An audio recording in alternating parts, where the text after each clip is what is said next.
Amigos, amigas, bienvenidos a otro episodio de El Portal del Villegas, que voy a partir, ya saben con qué, con Ignacio. Perdonen que sea tan insistente, pero es mi deber. Yo cumplo mi deber y ahí están los datos del papá para que le manden plata, para que le manden unos pesos, porque los remedios, por si se les olvidó, son extremadamente caros. O sea, uno no lo puede creer lo que vale el remedio para esta enfermedad que tiene esta guagua, esta cuestión que se llama, no sé por qué no la he memorizado todavía, trato de no memorizar mucho porque se me está acabando el espacio en el disco duro. Atrofia muscular espinal tipo 1. Eso es muy complicado, el remedio tiene un nombre curiosísimo y es carísimo. Nadie puede, digamos, afrontar ese gasto así solo, una familia normal. Así que ahí están los datos para que lo ayuden, para que ayuden a Ignacio a vivir. Así de simple.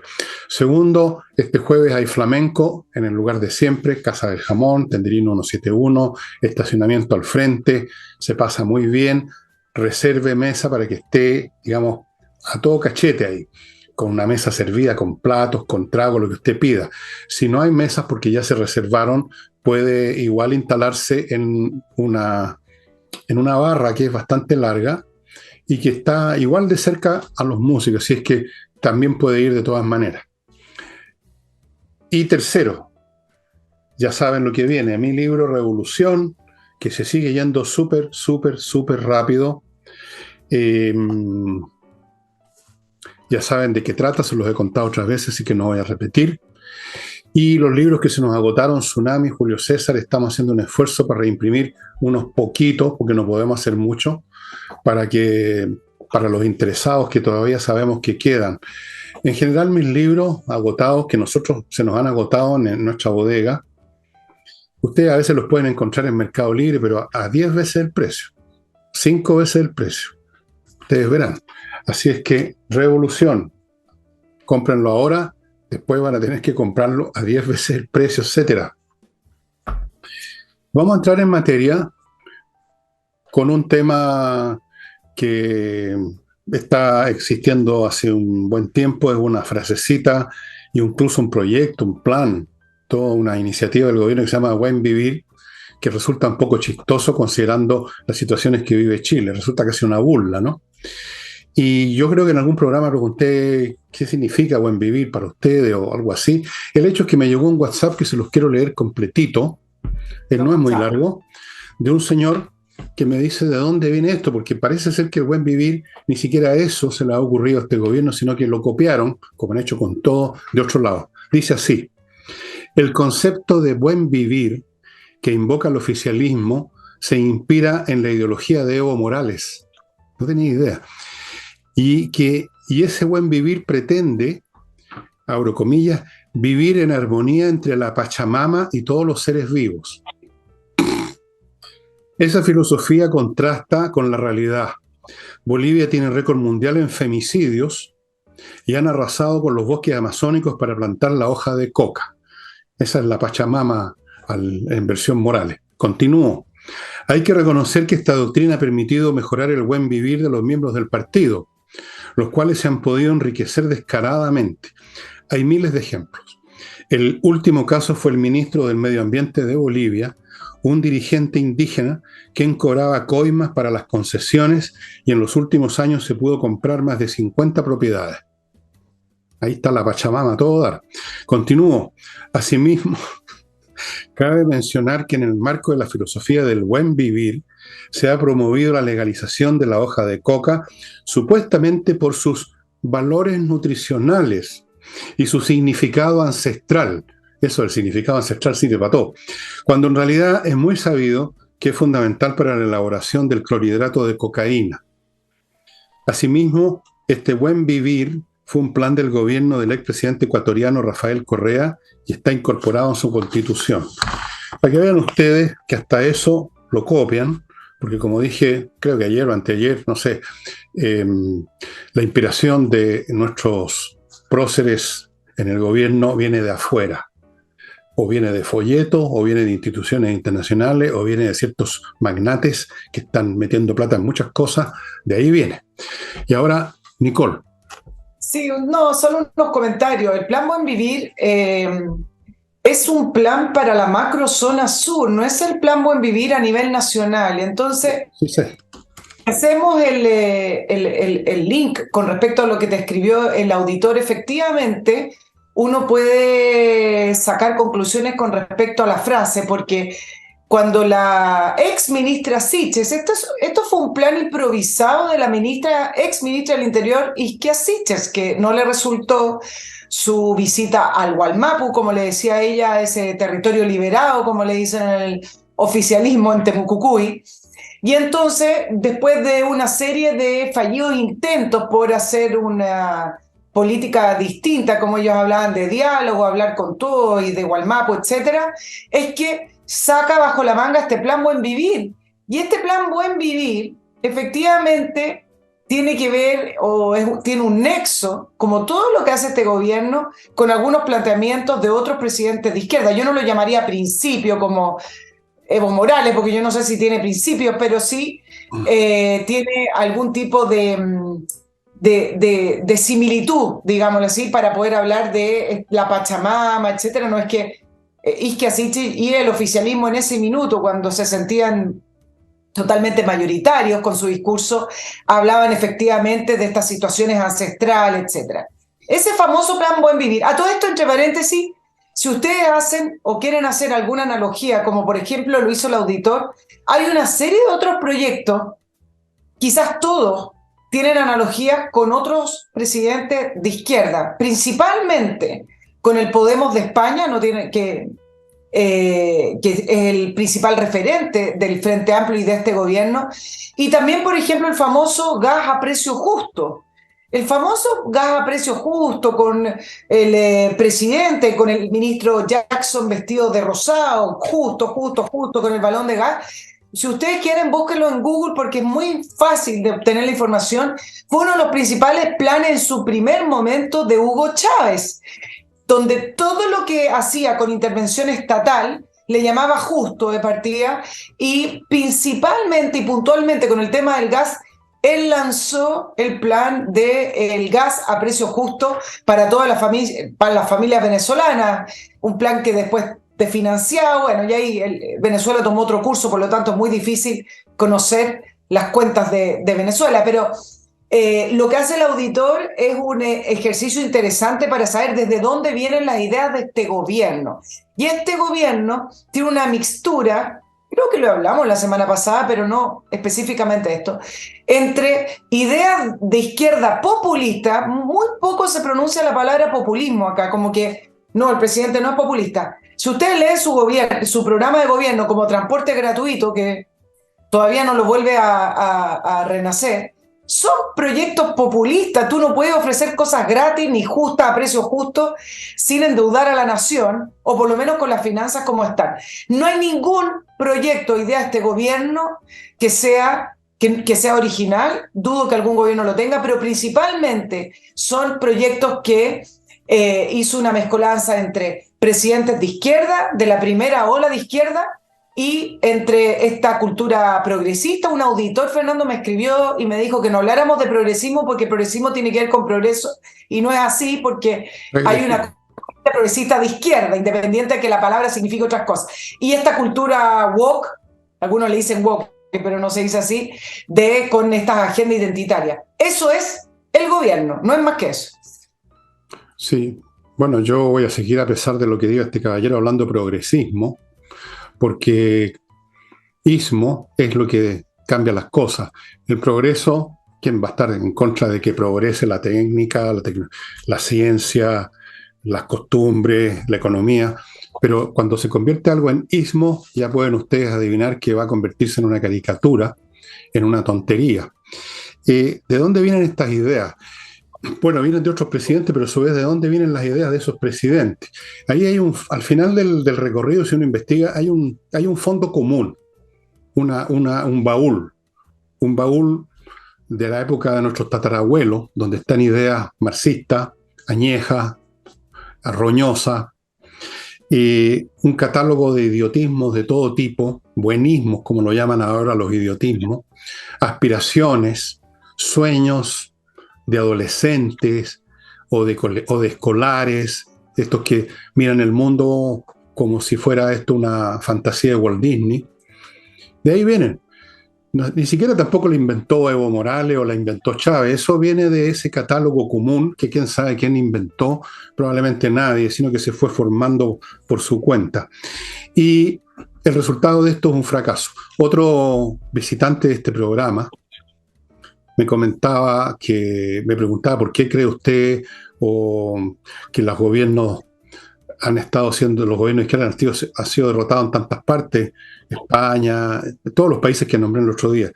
Y es por lo mismo, porque las izquierdas dejan la crema, arruinan los países, tratan de hacer cosas imposibles, no toman en cuenta la economía, no toman en cuenta cómo funcionan los seres humanos, no toman en cuenta los costos de las cosas, y el resultado es un desastre como ocurrió en Grecia, en España, en todos los países donde ha imperado. ¿Para qué hablamos de Venezuela? Entonces, naturalmente que luego de un tiempo en que la gente se compró las promesas y las cantinfladas que vende la izquierda, que ese es el producto que tienen en abundancia, y sufren las consecuencias de eso, evidentemente que luego miran para el otro lado, para la derecha, para que vengan a recoger los platos rotos. Después, a su vez, vendrá otro ciclo en que vuelven a aburrirse de la realidad que maneja la derecha, que puede ser muy dura, pero es la realidad, y entonces vuelven a prestarle oído a otra manga, o quizás los mismos, que le vienen a contar otra vez el mismo cuento. Y en eso en América Latina nos llevamos todo el tiempo. Y en Europa también, fíjate, si tú vas observando los ciclos gubernamentales en Italia, Francia y España, vas a observar el mismo proceso, la misma cosa, como que la gente nunca aprende, nunca aprenden nada, y vuelven a caer y tropezar en la misma piedra. Con una diferencia un poco amarga para nosotros. No es lo mismo tropezar con la misma piedra en un país desarrollado, en un No, país claro. que ha alcanzado cierto nivel de desarrollo, a tropezar con la misma piedra y con las mismas ideas antiguas y añejas en un continente y en países puntualmente que ni siquiera han alcanzado ciertos niveles de desarrollo. Se hablaba en vías de desarrollo como una palabra bonita, pero al final tiene que ver con países que no han alcanzado esos umbrales de desarrollo. Entonces, así como algunos economistas decían, no es lo mismo ser pobre en Europa, porque tiene ciertos niveles de carencia, a ser pobre en Latinoamérica, con ciertos niveles de carencia que son bastante más bajos, son más altos en el caso de las carencias que en Europa. Entonces, efectivamente es una comparación pesada decir eso, pero es así.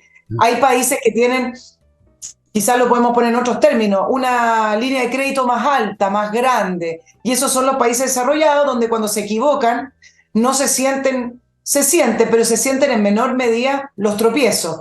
En Chile, en América en general, países que no han logrado salir de el subdesarrollo, que siguen en vías de desarrollo, esos tropiezos se sienten fuertes, son costalazos que son retrocesos.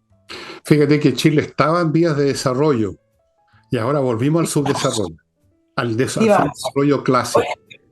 Te Amigo, doy una cifra. Perdón, Fernando, dale. no, si no me pidas perdón, tú no podías saber que ahora me tocaba el primer bloque. No, pero para cerrar Plan Buen Vivir, para que le quede a nuestro auditor, porque le va a interesar. Dime. Más de 900 millones de pesos para funcionarios a propósito del Plan Buen Vivir, que se reparten alrededor de 17, en 17 funcionarios. Es un presupuesto de 1.226 millones de pesos en el presupuesto del año 2023 al 2024, y el 74% se va en sueldos, con sueldo promedio de 4,4 millones de pesos, para que sepamos hacia dónde va el buen vivir. Bueno, Que ya todo el mundo ha vivir, hecho. bueno, o sea, ahí se logró el buen vivir, pues estos funcionarios tienen un buen vivir y podemos felicitarlos por su buena suerte. Primer bloque, amigos. Señora, si usted tiene una empresa chica, grande, mediana, dedicada a una cosa u otra, a lo mismo, les quiero recordar que hay un software financiero que se llama Kame ERP, que lo hace todo, todo. Ver qué está pasando con sus clientes. ¿Están pagando tiempo? ¿Está, por lo tanto, usted funcionando a régimen o está perdiendo plata en una especie de hemorragia más o menos invisible? Facturar electrónicamente, revisar estados financieros globales, revisar y controlar los stocks de productos, procesar remuneraciones, integrarse con los bancos, con el Servicio de Impuesto Interno y si usted quiere con el Mercado Libre, si tiene mercadería física, en fin, un montón de servicios, prestaciones y beneficios de este software que se implementa muy rápido, que es muy sencillo, que es económicamente muy accesible. Yo lo invito, si usted tiene una empresa y la verdad que se está empezando a enredar con las complejidades que hoy en día existen en la gestión, que entre al sitio de Kame ERP. Ahí va a encontrar la solución. Continúo con Lavoclub, un detergente de primera categoría. Tienen dos variantes, uno para la ropa, otro para la loza, ambos biodegradables, ambos hipoalergénicos, ambos se los llevan a la casa, no puede ser más cómodo, yo los puedo garantizar totalmente, los estamos usando de hace ya como 2 años y son excelentes. Lavoclub, estimados amigos. Sigo con Edifito, otro software. Este para administrar edificios en todo el sentido de la palabra. Administración de las remuneraciones, cotizaciones, etcétera, del personal que trabaja en el edificio, los aspectos físicos de un edificio, las relaciones con las empresas que revisan sus ascensores, qué sé yo, millones de cosas relacionadas con un edificio, con este software, para que no se le olvide nada, para que no se le quede nada en el tintero. Es un software que se está usando en miles de edificios en Latinoamérica y en Chile. Y termino este bloque con KC-Consulting, que usted ubica en kc-consulting.cl, que es un grupo de profesionales, básicamente contadores y expertos en ese tipo de cosas, que le dan una asesoría contable y tributaria a su empresa y a usted, le mantienen la contabilidad al día y ordenada, cosa que no es fácil. Tienen asesoría para que usted pague los tributos que corresponden, ni más ni menos, para que haga sus declaraciones personales, que son distintas a las declaraciones de la empresa. Todo eso, estimados amigos, con kc-consulting.cl. Nicole. Oye, vámonos al tema de las declaraciones de Ángela Vivanco, de la ley corta de ISAPRE y las repercusiones que hoy tuvo, porque esa es la noticia y es un tema importantísimo porque tiene que ver con el sistema de salud, como no lo va a hacer. Pero quiero hacer un poco de resumen cortito para entender el contexto en el cual también habla Ángela Vivanco. El 30 de noviembre del 2022 fue el fallo de la tercera sala a cargo de Sergio Muñoz, una sala de la Corte Suprema que ha tenido varios fallos y sentencias que han sido polémicas. Algunos incluso le han hecho y le han elaborado un perfil a Sergio Muñoz, donde dicen que en general a veces sus fallos dan un paso un poco más allá y entran en el tema de políticas públicas. Ahora, ¿qué es lo que decía el fallo? Se supone, porque hoy es solo confusión, unificar criterios de cobro en torno a una tabla única de factores, que era la tabla que estaba dictada por la superintendencia en el año 2019, restituir cobros en exceso en un periodo de 6 meses, expiró el 30 de mayo, se pidió una prórroga, y además el no cobro a niños menores de 2 años, etc. Bueno, con este fallo se produjo la primera crítica. Voy a dividir este tema, Fernando, en la parte política y en la parte judicial. La primera crítica fue de la famosa frase activismo judicial, y ahí venía la crítica a Sergio Muñoz y a los fallos de esta tercera sala. Pero después la crítica que viene desde abogados constitucionalistas, abogados que ejercen su profesión y expertos, dicen que contravenía el orden jurídico nacional en el sentido de que este fallo fuera general.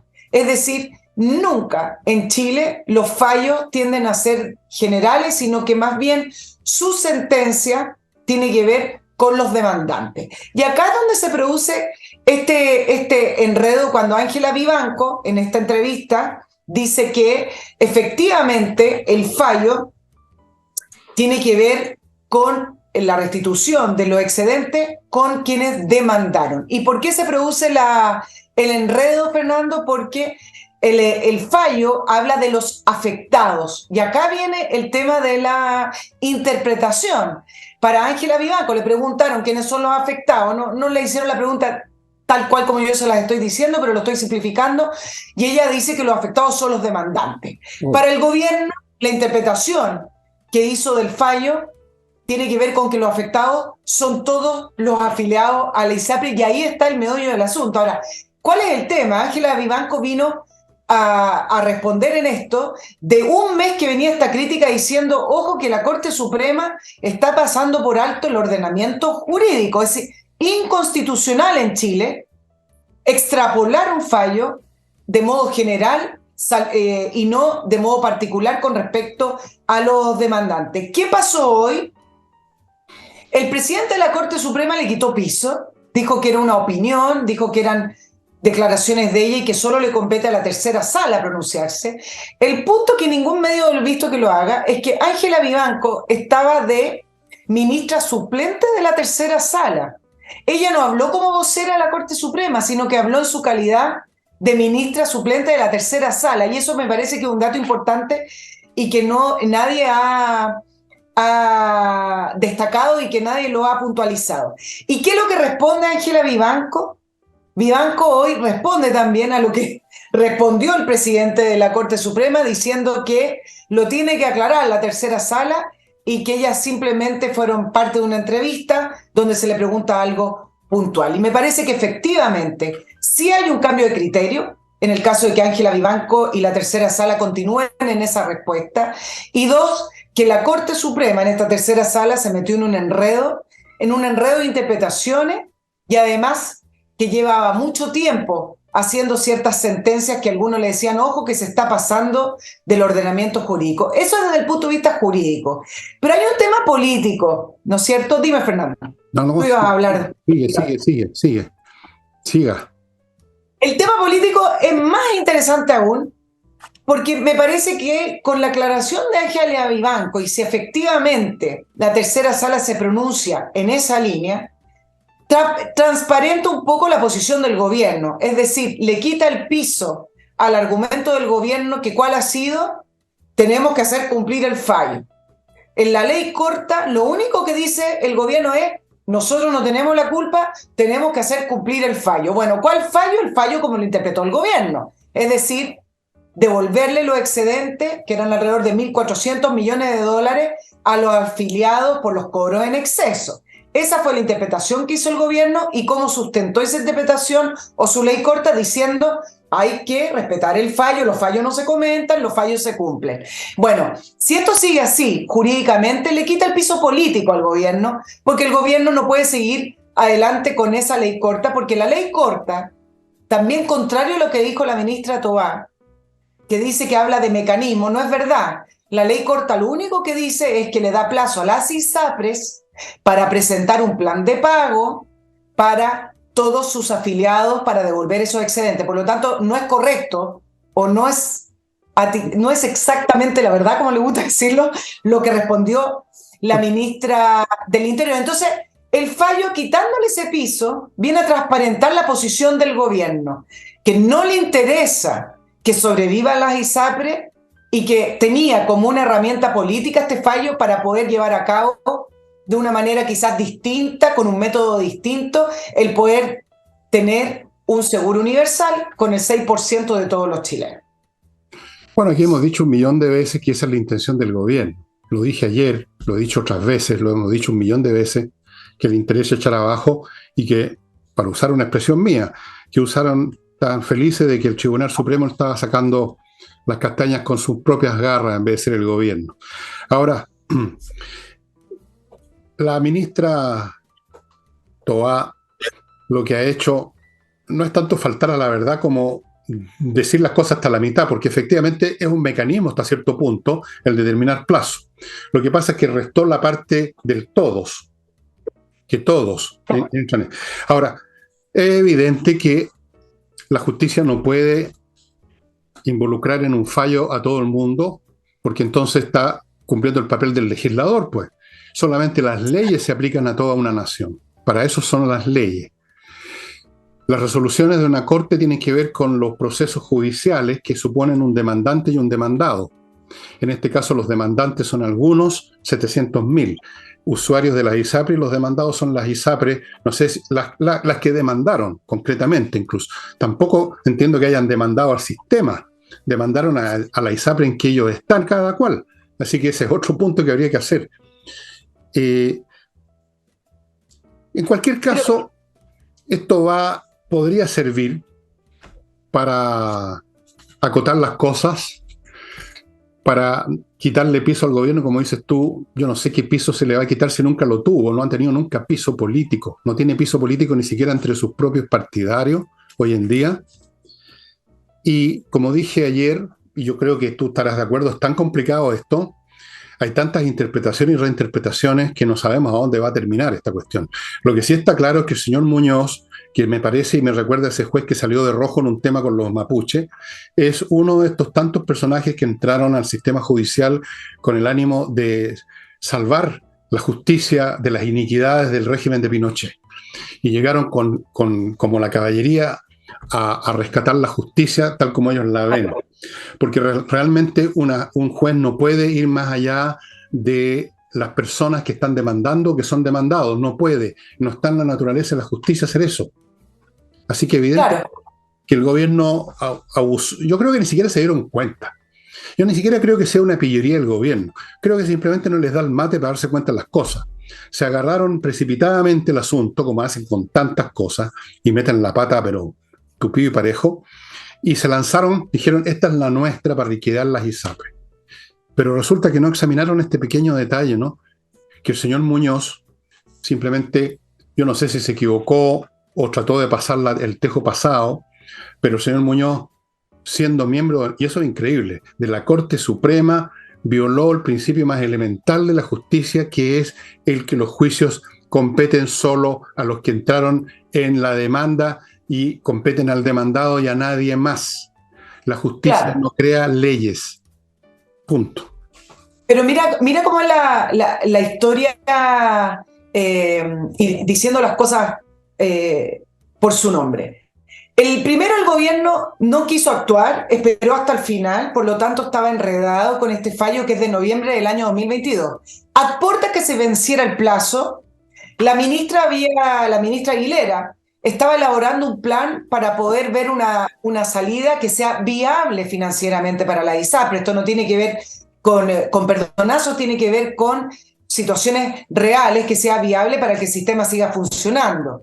Y una vez que tenía ese plan y se hicieron ciertos ejercicios matemáticos, el presidente Boric nombró un interventor, yo le llamo interventor, pero mandó gente al segundo piso a las reuniones porque no iba por ahí el proyecto que quería el gobierno. Y finalmente presentan esta ley corta, que de contenido no tiene nada, simplemente le dice ISAPRE, ustedes tienen que cumplir el fallo, y el fallo es así, le devuelven los excedentes a los afiliados, presenten un plan de pago de acá a 6 meses. Y en este enredo, lo que uno podría haber interpretado de un gobierno que se hace cargo de los problemas, podrían haber utilizado la salida de la ministra Vivanco como una posibilidad, como una opción, como una oportunidad para salir del problema, no para perdonar a las ISAPRES, esto no tiene que ver con perdonar a las ISAPRES, sino que para darle viabilidad al sistema. Y sin embargo, las reacciones de hoy día, Fernando, son de este tamaño. Por ejemplo, el superintendente de salud, Víctor Torres, dice que no se da por notificado, porque esto es una entrevista, efectivamente, no le ha llegado un documento oficial, pero bueno, ustedes saben que la política no funciona así. Si quisieran argumentar en base a lo que dice Vivanco, ya estarían cambiando la ley. El ministro Cordero dice que esto contraviene el fallo, que esto contraviene la sentencia, que es un giro. Y 43 diputados oficialistas del Partido Comunista, del Partido Socialista y también del Frente Amplio ingresaron un requerimiento al Tribunal Constitucional para poder consultar sobre el proyecto de los senadores Rincón, Walker, Galilea, Macaya y Chaguán, que es un proyecto alternativo que está aprobado en la Comisión de Constitución del Senado para ver si es inconstitucional este proyecto que el oficialismo llama perdonazo. Y sin embargo, si ustedes leen el proyecto, tiene que ver con eso, con un poco en la línea de lo que preparaba la ministra Aguilera, es decir, buscar una salida que sea viable financieramente. Entonces, en vez de utilizar y tomar las palabras de Vivanco para poder solucionar realmente el problema, el gobierno no solamente se siente entrampado, sino que además arremete contra la ministra Vivanco para decir, no, pues no, ese no es el fallo. En el fondo eso es lo que están diciendo. Pero lo que pasa es que el gobierno no tiene interés en salir del problema, como pones tú. Para ello el problema es seguir con la revolución, no salir del problema entendido como rescatar a las ISAPRES de un derrumbe que produciría un problema de salud para los afiliados y para todo el país, en definitiva. Eso no es el problema del cual quieren salir. El problema del cual quieren salir es cómo seguir adelante con su revolución, teniendo a la gente en contra, no teniendo un Congreso en sus manos, en fin, por todas esas cosas.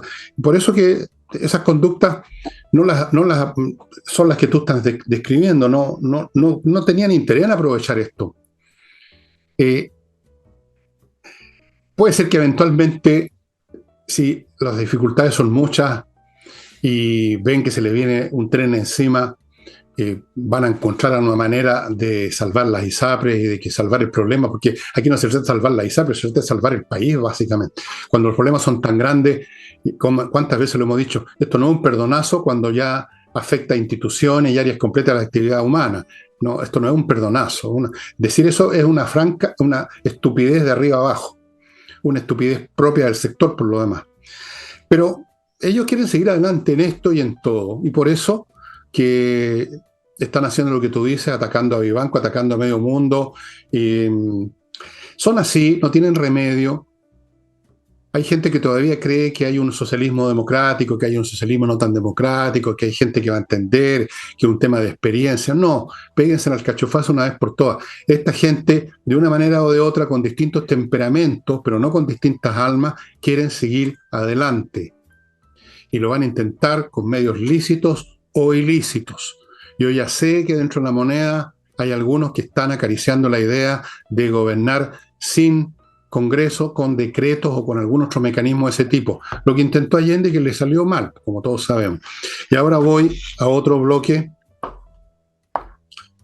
que lo empiezo con la editorial Edisur. Acuérdense que está en compañía 1025, se anda por el centro, péguese una vueltecita por ahí, hay un montón de títulos, puros autores importantes. Aquí no va a encontrar libros de fulanito de tal y los poemas de un colegial de 18 años. Puros autores importantes en Edisur, y además tienen la opción ahí, entrando al sitio, de verse alguno de los títulos que tienen en formato digital y que usted no los encuentra en ninguna parte. Está ahí, un libro que usted hace tiempo sigue, lo quiere tener, pero no lo ha podido encontrar. Ellos se lo van a imprimir. Tienen ese servicio único en Chile, edisur.cl. Continúo con autowolf.cl, ya saben, una empresa que va a su casa a arreglar la carrocería de su vehículo. Normalmente en un día, frente a sus ojos, se lo dejan listo. Si el auto está demasiado estropeado, se lo llevan a un garage propio, no tercerizan a gente que no se conoce, propio, y en muy pocos días, menos de una semana, se lo van a devolver en perfecta estado, como nuevo. Autowolf.cl. Sigo con kmmillas.cl también, que le compra sus millas que usted ha acumulado en sus vuelos y que no va a usar, o no las va a usar todas, por último. No olviden, las empresas aéreas las borran. Yo no sé cuál es el plazo que se dan, pero de repente usted que creía que tenía 40.000 millas no tiene ni una. Y se quedó colgado a la brocha. Vaya a kmmillas.cl y véndalas, conviértalas en plata. Y termino este bloque, si me alcanza la garganta, voy a terminar haciendo un programa con gestos, oye, finalmente.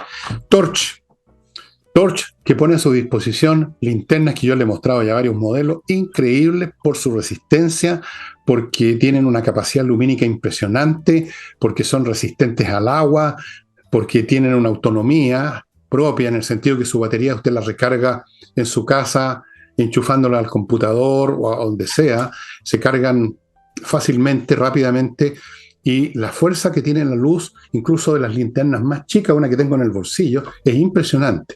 Siempre es bueno tener linterna, especialmente en un país donde de vez en cuando, como nos pasó la otra vez, se corta la luz y uno queda sonado. Porque antes, tú eres muy joven, pero en los tiempos míos en que se cortaba la luz, a uno no le importaba mucho, prendía unas velas tenía siempre un montón de velas y las prendía. Pero ahora que la internet, que la televisión, que esto, que el otro, estamos más dependientes de la fuerza eléctrica, no basta con prender velas. Bueno, amigos, Torch.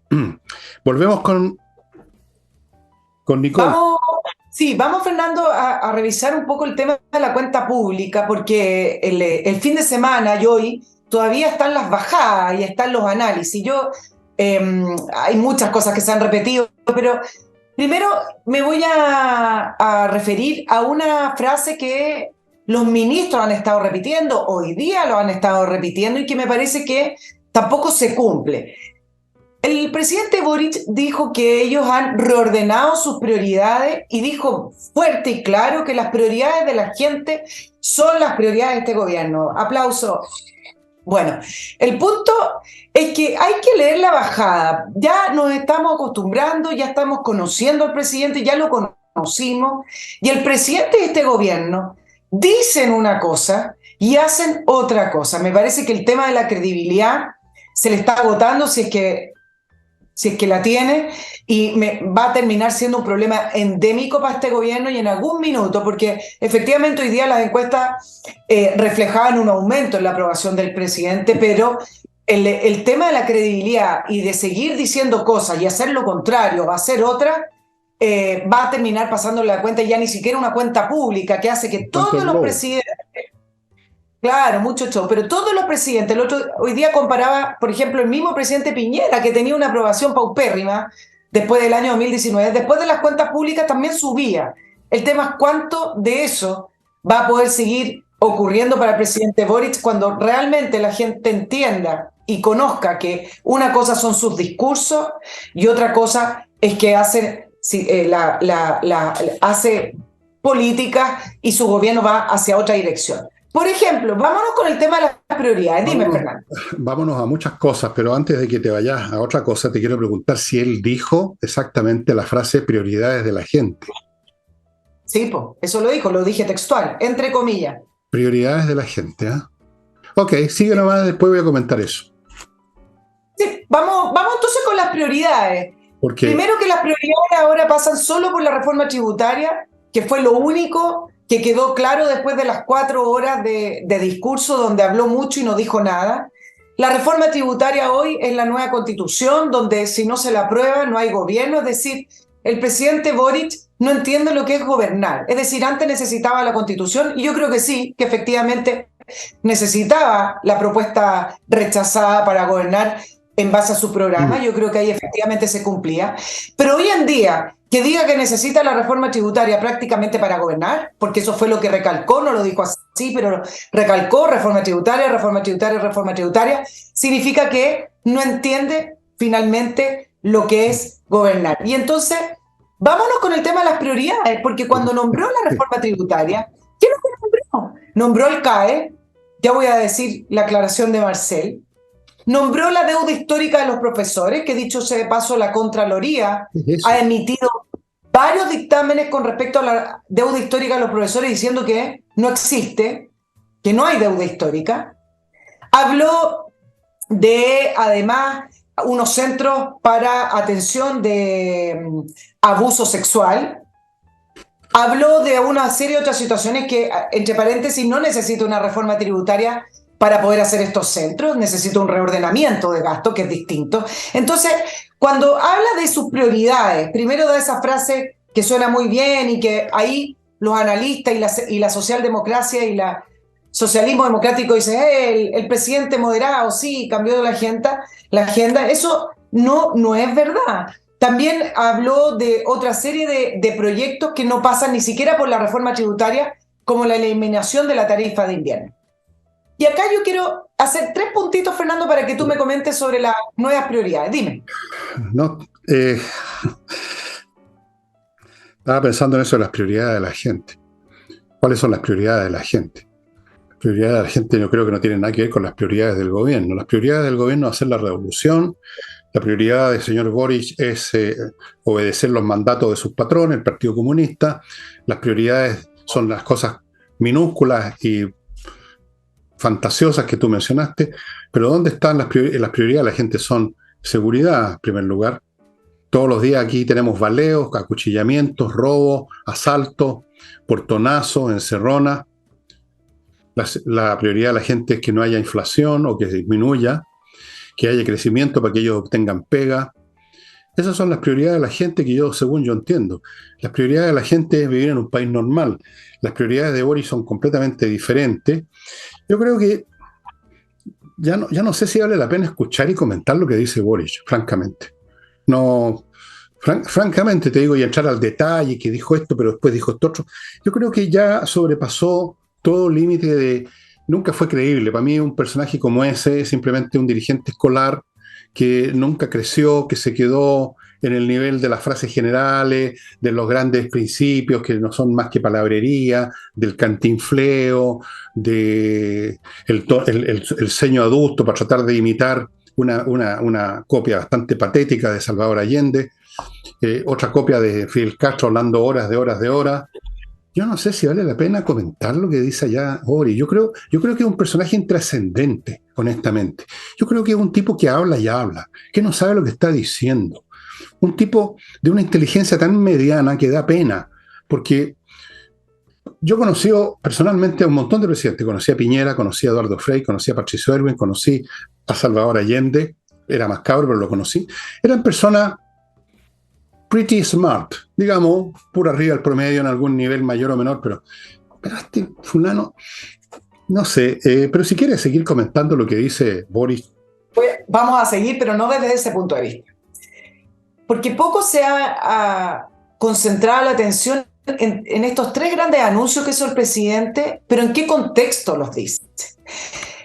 Voy a poner en contexto por qué voy a decir lo siguiente. Previo a la cuenta pública se entrevistó a la ministra Vallejo, le preguntaban por el CAE, por la deuda histórica de los profesores, y resulta que la ministra Vallejo dio alguna respuesta amplia, ambigua, vamos a escuchar al presidente, y le preguntan a la ministra Vallejo con respecto al anuncio de paro nacional indefinido del Colegio de Profesores, si es que no se comprometían a pagar la deuda histórica, y la ministra Vallejo en entrevista dijo, no sabía, no tenía idea. Y yo les quiero decir acá que eso no es verdad. Es imposible que la ministra Vallejo y el gobierno amenaza el Colegio de Profesores. Y entonces, tres grandes anuncios de la cuenta pública fueron en base a amenazas. El CAE, resulta que el Frente Amplio viene ya hace varios meses volviendo a levantar la bandera de la condonación del CAE y presionando al presidente. Eso no Uno de los grandes anuncios del... Eso no es perdonar. La deuda histórica... No, eso no es perdonazo, no, porque eso es justo, es precio justo.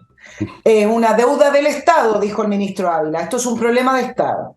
Luego tienes la deuda histórica de los profesores, que bajo amenaza de paro nacional indefinido, el presidente Boric vuelve a levantar el tema de la necesidad de recursos para condonarla.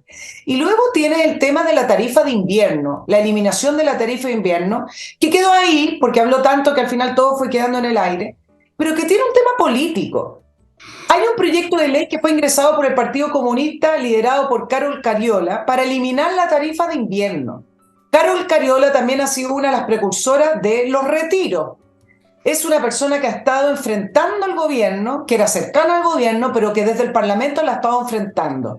Y con la amenaza de este proyecto de aprobar el fin de la tarifa de invierno, responde el presidente Boric en plena cuenta pública diciendo que él, vía administrativa, va a eliminar la cuenta de invierno. Entonces tenemos tres grandes proyectos, tres grandes anuncios, porque le dio harto énfasis en tiempo y en entonación, en duración, tres proyectos en cuenta pública anunciados en base a amenazas de grupos que presionan al gobierno y que el gobierno cede, por lo menos ante la cuenta pública independiente, a que ese proyecto del CAE después no salga. El gobierno cediendo a esta amenaza. Eso es otra de las aristas de resumen de la cuenta pública. Así que los profesores amenazan con un paro. ¿Y cuándo estuvieron sin parar? ¿Cuándo han estado sin parar? Porque yo creo que están parados hace ya años, ¿no? Viven en un paro perpetuo. Da lo mismo a esta altura, creo que hemos dicho acá que la educación ya la liquidaron hace rato, da lo mismo si están yendo a clase a hablar de cómo sobar las espaldas para aprender sobre los modelos feministas O da lo mismo que vayan a clase los profesores, se podrían quedar en su casa. O sea, da lo mismo. En cuanto a las promesas del gobierno, yo no sé. Repito, a mí ya me parece irrelevante analizar este gobierno. Simplemente son como un circo pobre de mala calidad. Cuando uno entra a un circo pobre y los payasos son fome y los equilibristas se caen, uno se retira. Yo me retiro de esta cuestión. Honestamente, voy a empezar a hacer un programa con menos Chile y con más cosas interesantes. Hay un montón de cosas que están pasando. ¿Sabías tú, por ejemplo, que está el litio a punto de quedar fuera de combate con baterías de otro tipo? Nicole.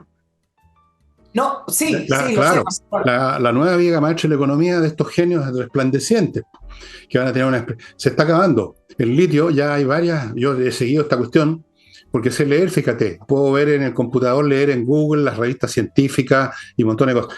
Bueno, déjame ir ahora a otro bloque, patriciastocker.com, un montón de profesionales expertos en el tema de salvaguardar sus marcas comerciales, amigos, son importantes.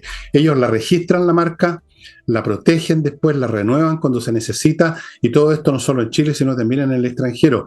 No se quede papando moscas con este tema porque es importante registrar la marca con patriciastocker.com.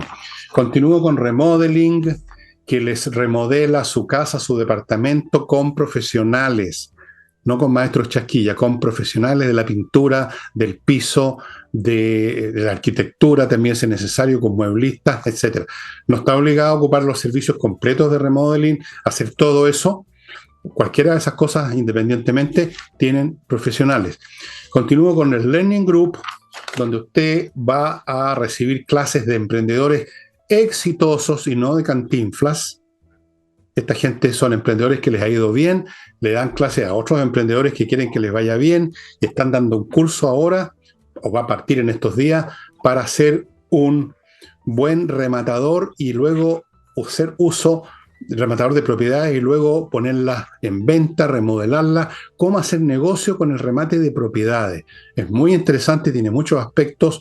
Consulten el Learning Group. Ya, después dejo lo que me quede aquí para más rato. Bueno, oye, ¿tú me permites? Perdóname, Nicole, a lo mejor hoy día estoy un poquito impaciente, pero ya me está lateando un poco este gobierno. Tener que estar siguiendo las palabras y decisiones de un personaje como Boris me resulta poco placentero, para serle franco. A lo mejor si fuera Abraham Lincoln sería interesante, si fuera John Kennedy, si fuera Macron incluso. Hasta Putin es más interesante por las tonteras que ha hecho, por las cosas grandiosas pero malas que ha hecho. Pero Boric. Pero usted, si quiere, continúe con Boric. Continúo con el gobierno porque acá vivimos y acá hay que levantarse todos los días. Sí. Bien, vámonos con el tema de la reforma tributaria. A mí me parece relevante porque fue lo único que se resaltó, se recalcó en cuanto a necesidad. Y el ministro Elizalde, haciendo la bajada a propósito del cambio de prioridades, dijo que los límites para negociar la reforma tributaria no están dados por la ideología.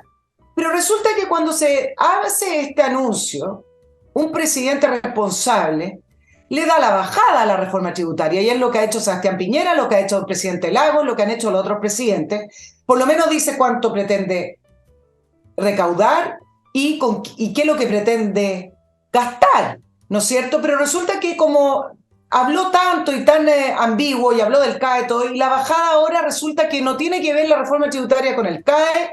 El ministro Marcel dijo, no, eso no es lo que dijo el presidente.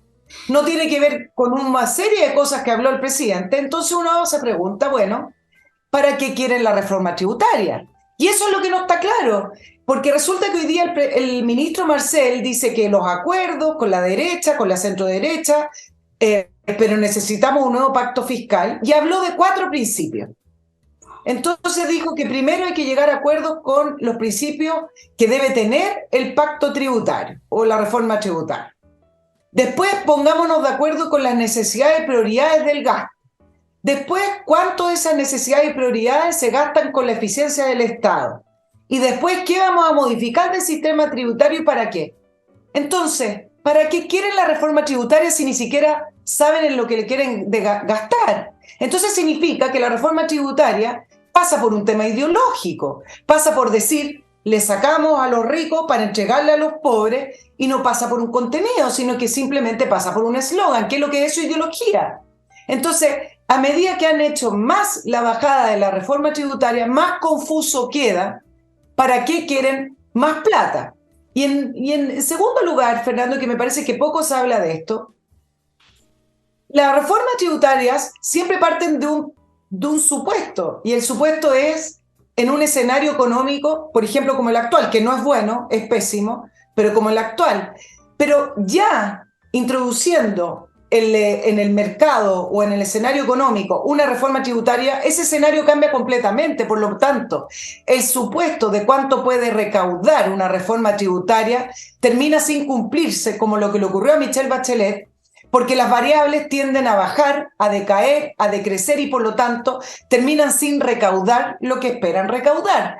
Por lo tanto, nadie habla de que la reforma tributaria finalmente ni siquiera, aunque te pongas de acuerdo, va a recaudar lo que pretende recaudar, porque la economía se va a comprimir o va a entrar en una crisis peor aún de la que ya está. Yo creo que eso es lo que le falta, por ejemplo, en el caso de la centro-derecha, hacer la bajada en vez de decir que no, que se oponen y que no es el momento. Explíquenlo un poco más, si la gente puede entenderlo. No, yo no creo que entiendan nada. Voy a otro bloque. Yo creo que no, honestamente no. Honestamente no. Creo que la gente no entiende absolutamente nada. Tú les prometes algo en un discurso de 3 horas y media y hablas de que vas a aliviarlo de las cuentas de esto, que no más cuentas de invierno, que esto y lo más, y todos felices, sin entender, sin preguntarse de dónde sale eso. Entonces, ¿cómo voy a creer yo que la gente entiende? Yo creo que no entiende ni una cuestión. Voy a mi último bloque, compreoro.com, estimados amigos, para comprar oro y plata en lingotes de distintos tamaños, con un casi 100% de pureza, certificado por la Universidad Católica, un excelente resguardo financiero en estos tiempos donde la economía se olvidó completamente, partiendo por el señor Mario Marcel, que es uno de los Tonys del circo. Tan, tan, tan, tan, tan, tan. Continúo con miclimo.com. Amigos, ya saben, la mejor climatización, se los doy garantizado personalmente.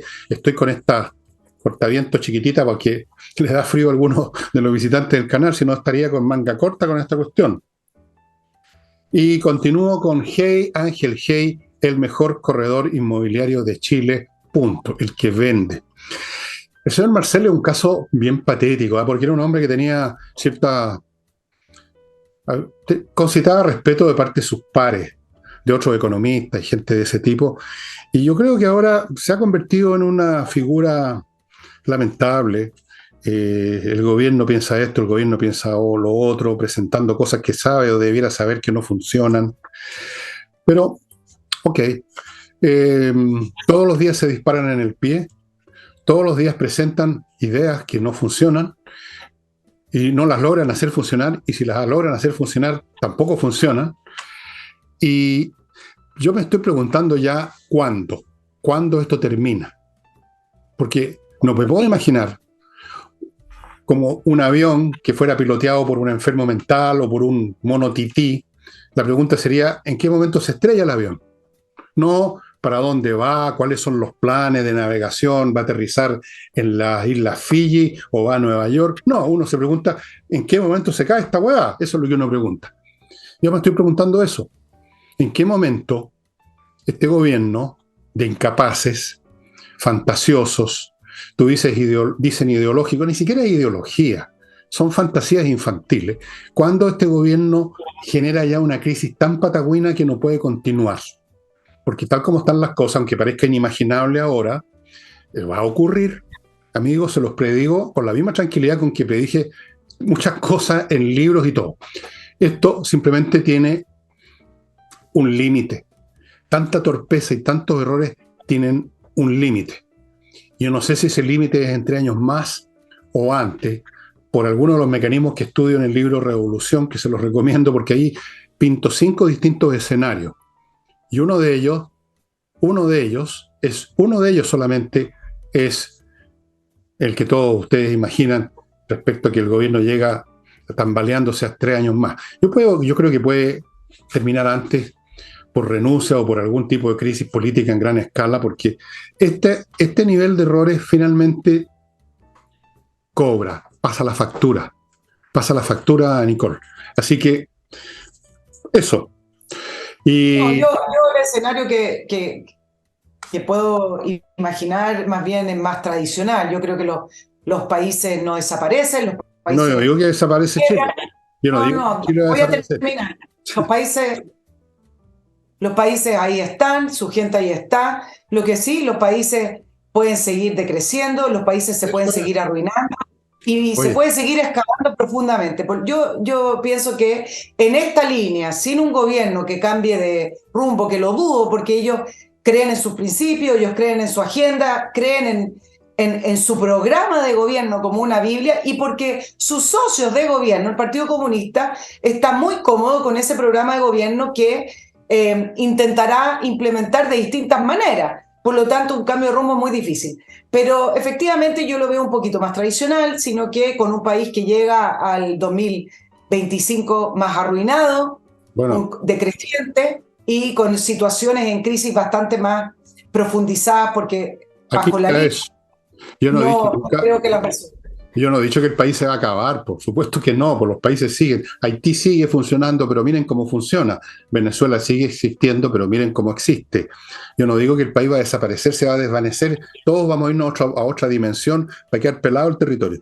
Yo digo que este gobierno, este régimen, una sola de los escenarios es que llegue en una situación, yo lo describo aquí, lo describo con un nombre y apellido, le puse nombre a toda mi llega hasta el final, pero deja al país, y lo he dicho también acá, lo deja al país en peores condiciones, en un proceso de deterioro acumulativo. Esa es una de las posibilidades. Pero hay otras posibilidades también, estimados amigos. Sí, señores, hay otras posibilidades porque hagan un poquito de esfuerzo de imaginación. Acuérdense de en qué estaban pensando ustedes el 15 de octubre del 2019. Si le hubieran dicho en ese momento todo lo que iba a pasar en unos pocos días más, y lo que iba a pasar semanas después, y lo que iba a pasar meses después, y lo que iba a pasar con el gobierno de Piñera, ustedes se habrían encogido de hombros y se habrían reído, ¿no? ¿Sí o no? Porque no hicieron el esfuerzo de imaginación de ver cómo las cosas en el tiempo se acumulan y generan nuevos efectos cualitativos que a su vez generan otros efectos como una ola de nieve que crece. Nunca olviden lo de la ola de nieve. Y ahora, no olviden eso, ¿ah? Y en cuanto al ministro de Educación, que lo nombraste la pasada, bueno, ¿qué más? Clases de sobar espaldas. Creo que un nuevo rama que se va a instaurar en los colegios para educar a los chicos es cómo sobar espaldas y encontrar el modelo masculino creado por la sociedad patriarcal, etcétera. Estamos regios. Amigos, voy a tener que seguir hablando del gobierno efectivamente en el curso de los próximos programas, porque si no, tendría que bajar la cortina o dedicar todos los días a hacer una especie de programa de sábado, cosa que no me voy a la ruina ahí. Voy a tener que seguir haciendo esto, pero les quería confesar, porque soy un hombre que de repente no puede contenerse y desea contar sus cosas, de que me da mucha lata de repente tener que estar analizando las conductas de esta patota de Tony que tenemos en la moneda y en los ministerios y en el Estado. Pero mira, Franco, me da lata, me da mucha lata. te lo voy a resumir en lo que ocurrió en Los Espejos. Yo creo que quizás te va a interpretar en tus palabras. Uno de los grandes anuncios del presidente en la cuenta pública tiene que ver con la seguridad y específicamente habló de los narcofunerales y los mausoleos narcos. Y anunció que iban a comenzar a demoler los mausoleos narcos y esto iba a comenzar por Los Espejos. Y resulta que el lunes amaneció totalmente destruido, antes que comenzara el gobierno, su gran plan, uno de los íconos de mausoleo narco en Los Espejos, en una plaza, demolido y destruido por los propios familiares con un cartel muy grande escrito que decía Bukele de cartón, dirigido al presidente Boric. ¿Cómo decía? ¿Qué decía? Bukele de cartón. Bukele. Bukele de cartón. Entonces yo creo que si tengo que tomar tus palabras en el sentido de que las palabras del presidente Boric no se los toman en serio, etc. Los propios familiares de este narco fallecido que tenían un mausoleo en Los Espejos gigante y que molestaba a los vecinos, destruyen el mausoleo y le ponen Bukele de cartón en el sentido de que no se sienten ni amedrentados ni amenazados por las palabras del presidente Boric y menos por sus políticas públicas. ¿Qué es lo que dijo el presidente? Mira lo absurdo que termina siendo y por eso se burlan de él. Si al final el cartón tiene que ver con una burla hacia el presidente. El presidente dijo que iban a enviar una ley para impedir o regular los narcofunerales, limitar los días de velorio y el recorrido de los cortejos. Entonces acá uno se pregunta, ¿por qué necesita una ley para hacer cumplir la ley? Es decir, ¿va a mandar una ley para comandar al gobierno a hacer cumplir la ley de algo que no existe? Los narcofunerales es una creación comunicacional. Bueno, entonces, no necesita una ley para hacer cumplir la ley, ¿para qué le das más vuelta, Nicole, si eso está claro? Está claro que esta gente no tiene cerebro nomás, pues. O sea, son francamente deficitarios. Y hemos llegado al extremo que los narcotraficantes generan sus propios monumentos conmemorativos. Hemos llegado a eso. Y es un Bukele de cartón, no, ni siquiera de cartón. Pero, entre paréntesis, hay mucha gente que le gustaría un Bukele en Chile, ¿eh? Ojo. Y hay mucha gente que le gustaría otra cosa también. Ojo con eso. Ojo con muchas cosas que están pasando todavía en forma relativamente subterránea, pero que van a emerger tarde o temprano a la superficie. Como dije, hay muchos escenarios posibles. Y ahora sí ponemos fin a este programa en que me he quejado de mi propio trabajo, pero lo voy a seguir haciendo, ¿ah? ¿Qué le voy a hacer? Pues aquí estoy, porque efectivamente vivo en este país. Es un país de mierda, pero es mi país de mierda. Que esa es la realidad. Como decía, ¿quién fue? Nixon, a propósito cuando le dijeron, oye, ¿cómo estás defendiendo a ese líder militar de no sé dónde? Y dijo, sí, dijo literalmente, es un hijo de puta, pero es nuestro hijo de puta. Yo no voy a decir lo mismo, por supuesto, yo soy más caballero. Y con eso ponemos término al programa, estimados amigos. Continuaremos, no se preocupen, hasta que me dé la garganta y me dé la paciencia. Me despido de ti, Nicole. Chao, que estén muy bien. Chao a todos.